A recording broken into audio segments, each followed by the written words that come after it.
Bonjour, Natacha ici, diététiste du sport chez NMC Nutrition. Alors, quand les plans repas ou les menus sont-ils utiles? Les plans repas peuvent être un bon outil de soutien lorsqu'ils sont utilisés de la bonne façon.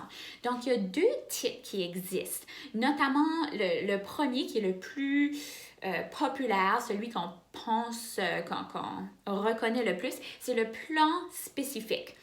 Alors, par exemple, celui-là qui nous dit il faut manger 2 kiwis combinés avec un quart de tasse d'amandes à 15 heures. Ce plan-là est très utile pour les gens souffrant les athlètes souffrant de troubles alimentaires. Donc, dans le cas d'un trouble alimentaire, souvent, il va y avoir une sous-consommation des aliments. Et puis, ça prend un plan très détaillé qui requiert que l'athlète mesure tout ce qu'il va mettre dans son assiette pour s'assurer que les quantités sont consommées. Par la suite, on augmente les quantités à chaque visite. C'est clair que l'alternative, si l'athlète ne suit pas ça, c'est souvent l'hospitalisation, puis là, c'est même plus restrictif. L'autre temps où on bénéficie beaucoup d'un menu spécifique, c'est quand on parle de groupe. Par exemple, les Jeux du Canada, les Olympiques, c'est les diététistes du sport qui aident à déterminer le menu pour s'assurer qu'il y a une belle variété, puis aussi que ça soutient les besoins des athlètes en question. Parlons du plan repas flexible.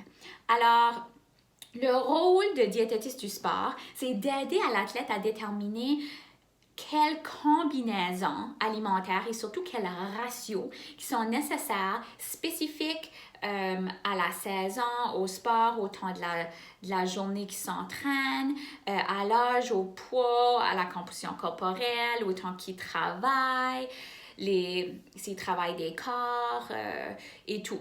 Donc, les ratios, on parle vraiment de glucides, protéines, lipides, puis c'est certain qu'il faut tenir en compte les micronutriments aussi, les vitamines, minéraux, le calcium, le fer, le zinc, le magnésium. Donc, le rôle de la diététiste ou du diététiste, c'est d'aider à choisir à quel moment et en quelle proportion aussi qu'il faut que l'athlète consomme. Donc, vous avez déjà vu, je suis certaine, l'assiette balancée. Donc, on va peut-être voir 3 parties égales de produits céréaliers, fruits, légumes et protéines, par exemple. Alors, dépendamment de comment l'assiette devrait être divisée, c'est là que la diététiste ou le diététiste va aider à guider. Maintenant, le rôle de l'athlète, c'est de consommer selon les besoins de leur corps et bien sûr de suivre ces conseils-là. La plupart des athlètes ont simplement besoin des ajustements à leur alimentation actuelle. Mais dans certains cas, il y a des athlètes qui demandent plus de structure. Soit ils sont un peu mélangés avec tout ça, ou c'est juste des personnalités qui se sentent rassurées avec un peu plus de structure. Alors, dans ce cas-là, les diététistes prennent le rôle du parent. Alors, pour ceux qui connaissent les rôles de l'alimentation chez l'enfant, le rôle du parent, c'est de déterminer l'heure du repas, c'est de déterminer les combinaisons alimentaires et puis la distribution dans l'assiette. Puis là, les parents servent l'enfant, puis l'enfant consomme. Donc, quand on demande de développer un plan flexible, les diététistes vont ensuite développer un plan qui va inclure quand même le timing autour de l'horaire de l'athlète. C'est très personnalisé, comme je vous ai expliqué, mais ça inclut quand même beaucoup de variété, parce qu'il faut donner une longue liste d'options.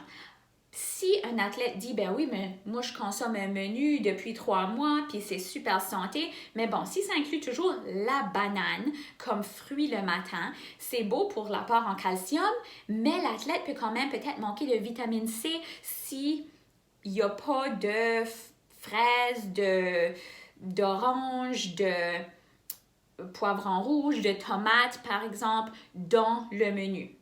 Alors, c'est important d'avoir cette flexibilité-là d'items, puis même dépendamment de ce qui est offert à l'épicerie, puis qu'est-ce qui est en saison pour pouvoir varier, puis avoir vraiment la variété de ce côté-là.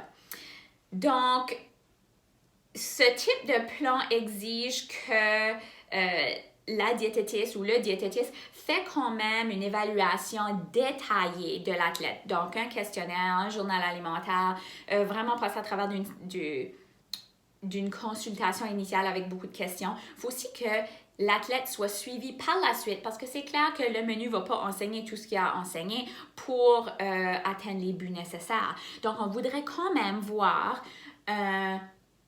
un ajustement à d'autres endroits de l'alimentation. Puis aussi, le plan alimentaire devrait être suivi à court terme. Il faut penser à ça comme si on invitait un diététiste à venir chez nous pendant une journée, puis agir comme notre parent qui nous sert le plat au bon temps, puis dans les bonnes combinaisons, puis dans les bons ratios. Puis nous, notre rôle, c'est de manger. Alors, à court terme, c'est plus utilisé comme exemple. Ça peut être un bon outil, un bon guide. Mais c'est certain que de un, vous ne devriez pas suivre un plan générique quand on fait simplement l'achat d'un plan puis tout le monde le suit. On ne devrait pas non plus suivre un plan qui n'est pas développé par quelqu'un avec des connaissances au niveau des besoins. C'est quand même très compliqué, les besoins nutritionnels d'un athlète. Alors, il faut s'assurer que la personne est qualifiée dans le domaine pour pas qu'on manque de certains nutriments. Et puis finalement, il ne faut pas le suivre à long terme. Donc, c'est un exemple. Puis ensuite, le but c'est de se sentir assez confortable puis assez rassuré pour ne pas ressentir le besoin de mesurer et de suivre le plan à la lettre, mais de pouvoir être confiant dans nos habiletés. Alors, j'espère que ça vous a aidé à mieux comprendre le rôle des menus. Si vous avez des fringages, je vous encourage de visiter le lien ci-dessous.